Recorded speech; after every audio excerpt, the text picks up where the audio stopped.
The evacuation alarm echoed through the long halls of the interstellar transport ship Havenlight. Red lights flashed again and again, painting the metal walls in warning colors. The ship shook as something heavy struck its outer hull. Somewhere far away, metal screamed and bent. Passengers ran in every direction. Voices mixed together, human, alien, young, old, shouting, crying, calling names. The automated voice repeated the same message in many languages. Emergency evacuation in progress. All civilians must proceed to the nearest shuttle bay. Do not return to restricted areas. Near one of the main corridors, a small group of children stood frozen. There were 5 of them. 2 were human. One was small and blue-skinned with wide black eyes. One had soft fur and long ears that drooped in fear. The smallest was barely taller than the other's knees, clutching a torn blanket with shaking hands. They were all holding onto each other. The oldest human child, a girl with short dark hair and dirt on her face, looked back toward a dark hallway filled with smoke. Her lips trembled. "Our mama's still on the ship," she whispered. The others nodded. They had said it so many times already, but no one seemed to listen. Between them and that hallway stood a massive shape. The Terran guard dog. He was huge, even by human standards. His body was covered in dark armored plating that followed the lines of his muscles. His eyes glowed a soft amber in the flashing red light.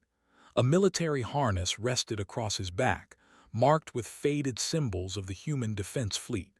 His name was Atlas. Atlas stood perfectly still in the center of the corridor. His paws were planted wide.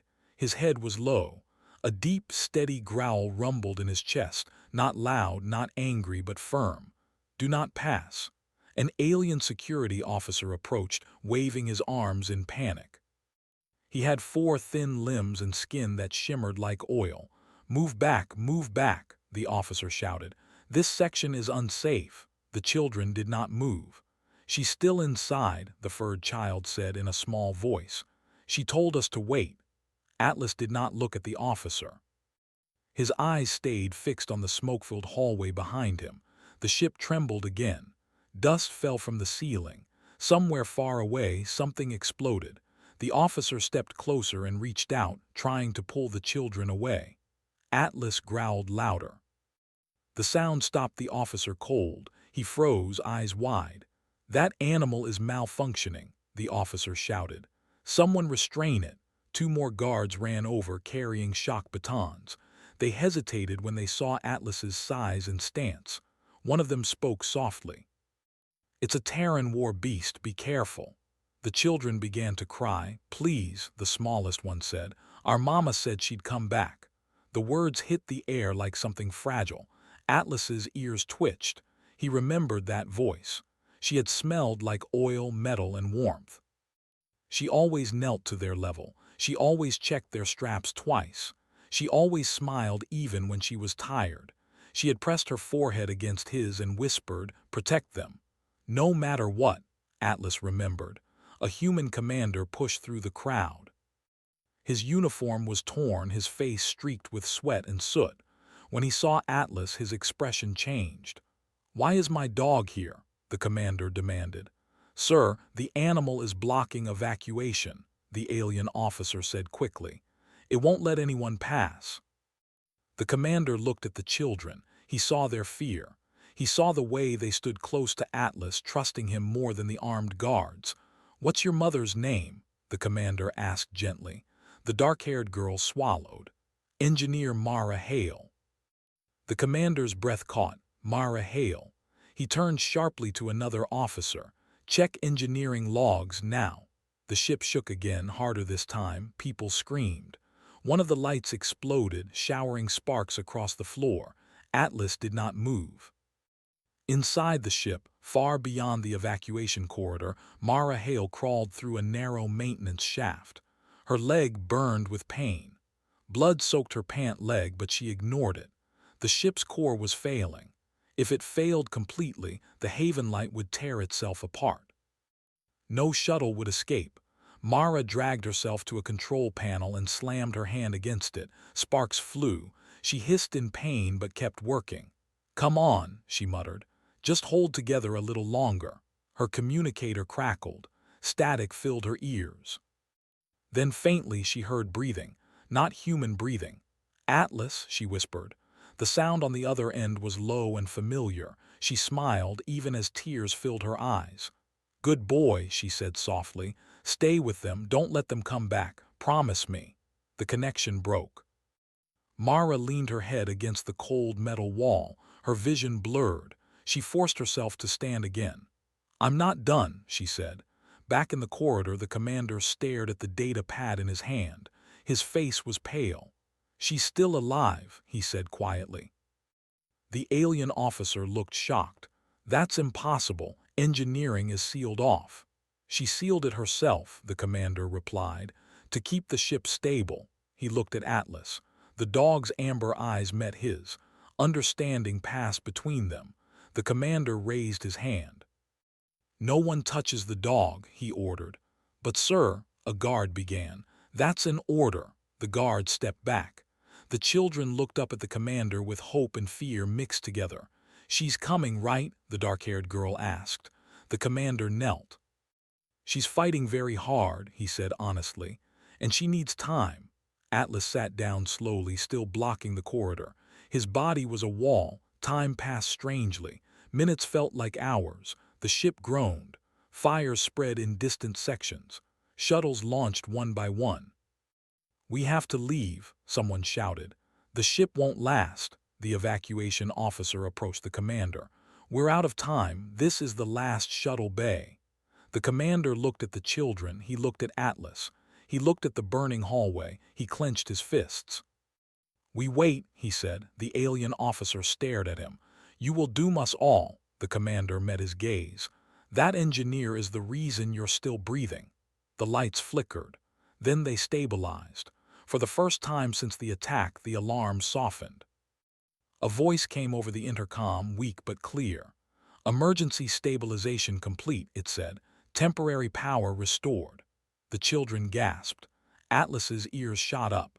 The corridor behind him filled with smoke, and then through the haze a figure stumbled forward. "Mama!" the children cried. Mara Hale collapsed to her knees just beyond the corridor entrance. Atlas moved. For the first time since the evacuation began, he stepped aside.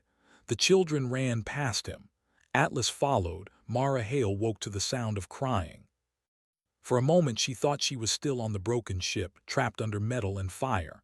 Her body felt heavy. Pain spread through her leg and chest like slow-burning fire. She tried to move and failed. Then small hands touched her face. "Mama, Mama, wake up!" Her eyes opened. The first thing she saw was Atlas. The big guard dog lay beside her bed, his massive head resting on the floor, his amber eyes open and watching. His tail thumped once when he saw her move. Behind him stood the children, all 5 of them. They were safe. Mara tried to speak, but her throat was dry. Only a weak sound came out. The dark-haired girl noticed and grabbed a cup from the table. "She needs water," she said quickly. A human medic helped lift Mara's head and brought the cup to her lips. She drank slowly. Each swallow hurt, but she did not care. Her eyes never left the children. You stayed," Mara whispered. The furred child nodded hard. "We said you would come back." Mara closed her eyes for a second. Tears slipped out. "You shouldn't have waited," she said softly. "It was dangerous." Atlas made a low sound in his chest. Mara opened her eyes again and looked at him. She reached out with shaking fingers and touched his armored neck. "I know," she whispered. "You listened." The medic cleared his throat. "Engineer Hale, you're lucky to be alive. Another 10 minutes and—" "I know," Mara said. "How's the ship?" The medic hesitated. "It's still holding, barely." Outside the medical bay, the Haven light drifted silently through space. Emergency lights still glowed. Smoke still filled many corridors, but the ship had not torn itself apart because of her, and because of Atlas. Word spread quickly. Crew members whispered as they passed the medical bay. Alien officers paused and stared through the glass walls. Some looked confused. Some looked uncomfortable. Some looked thoughtful. A Terran guard dog had disobeyed evacuation orders and saved lives. Later that day, Commander Rourke entered the bay. He stopped when he saw Atlas lying beside Mara's bed. "Still guarding," he said quietly. Atlas did not move. Mara looked at the commander. "You waited," she said. Rourke nodded. "Because he did." He pulled up a chair and sat. "Do you know how many species were on this ship?" Mara shook her head. 17, he said, "and every one of them saw what happened in that corridor." Mara frowned. "I didn't mean for—" "I know," Rourke interrupted gently, "but it happened anyway." Atlas lifted his head slightly. Rourke looked at the dog. "You scared half the security team." Atlas blinked slowly. "That officer from the Krell Collective filed a complaint," Rourke continued. "Said you endangered evacuation." Mara's eyes hardened. "He's wrong." "I know," Rourke said, "and so do a lot of others." He leaned forward. "Engineering logs show your actions kept the core stable long enough for 6 more shuttles to launch." Mara's breath caught. 6. "Over 400 lives," Rourke said. The children exchanged quiet looks. The smallest one stepped forward. "She saved us all," they said.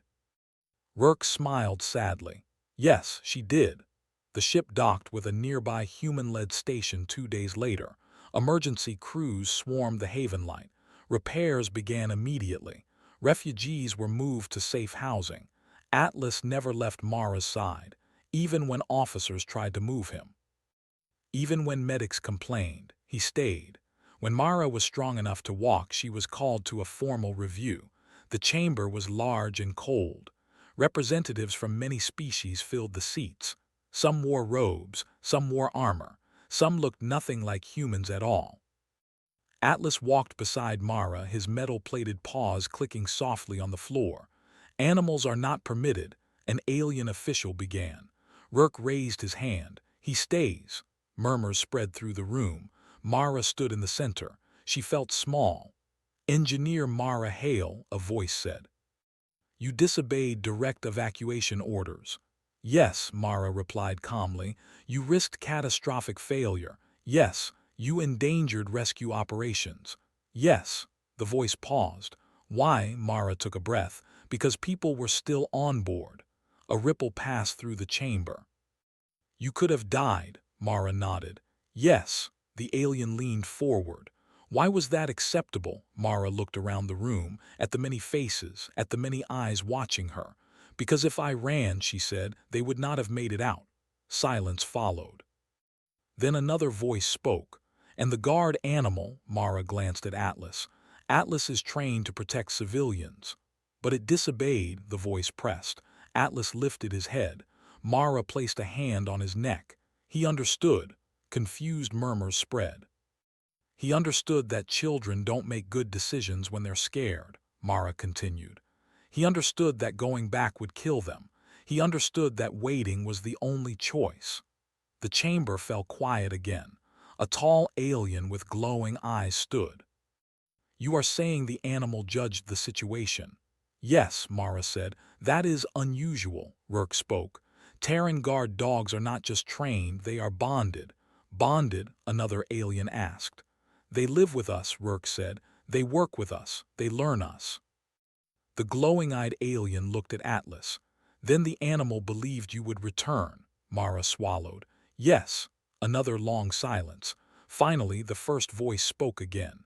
"Engineer Mara Hale, your actions saved hundreds of lives. Your disobedience will be noted, but no punishment will be given." Mara let out a breath she didn't know she was holding. "And the animal," the voice continued. Atlas's ears twitched. "The Terran guard dog Atlas is hereby commended," the voice said slowly, "for extraordinary judgment under crisis conditions." Shock spread across the chamber. Animals were not commended, but Atlas sat calmly, tail resting on the floor. After the hearing, reporters gathered. Cameras floated, microphones hovered. "Engineer Hale," someone called. "Is it true your dog refused to let children pass?" Mara looked down at Atlas. "Yes." "Is it true he disobeyed orders?" "Yes." "Do you think animals should be allowed such freedom?" Mara smiled faintly. "He didn't disobey, he protected." That clip spread faster than the hearing itself. Across stations and planets, people watched the footage of Atlas standing firm in the corridor, children crying behind him, guards shouting, the ship shaking. People saw something they did not expect, an animal making a moral choice. Alien analysts debated it, military leaders studied it, civilians shared it. Some felt fear, others felt respect. Back on the station, the children were placed in temporary housing. Mara was allowed to stay with them during recovery. One night, the dark-haired girl sat beside her bed. "Why did you tell him to stay?" she asked. Mara smiled weakly. "Because I trusted him." "What if you didn't come back?" Mara looked at Atlas, who slept lightly at the door. "Then he would have kept you safe." The girl thought about that. "He's not just a dog," Mara nodded. "No, he's family." Outside the room, an alien observer watched through the glass. He recorded notes quietly. "Humans," he murmured, "do not separate duty from love." He paused. "That may be why they are dangerous." Or maybe, he thought, that was why they were strong. Far away, the Haven light floated in dry dock, scarred but alive, just like the people who refused to leave each other behind.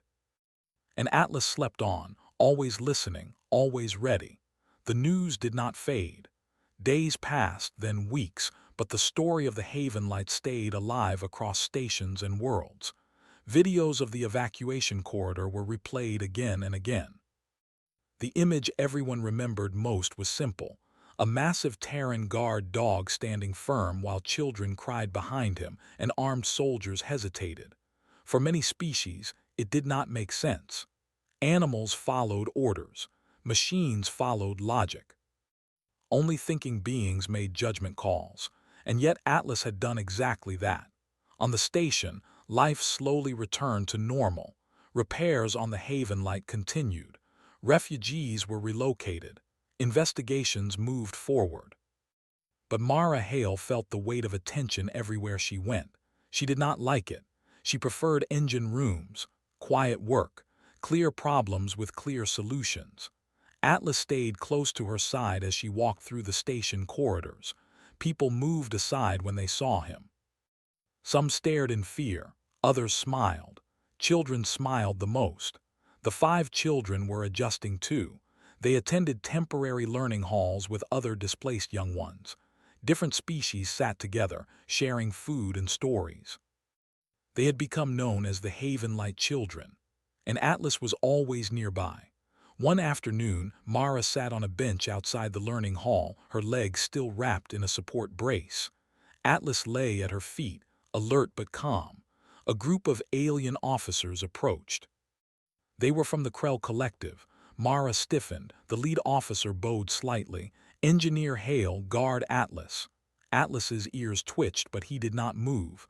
"We have come to observe," the officer said, "and to understand." Mara gestured to the bench. "Then sit." They hesitated, then did.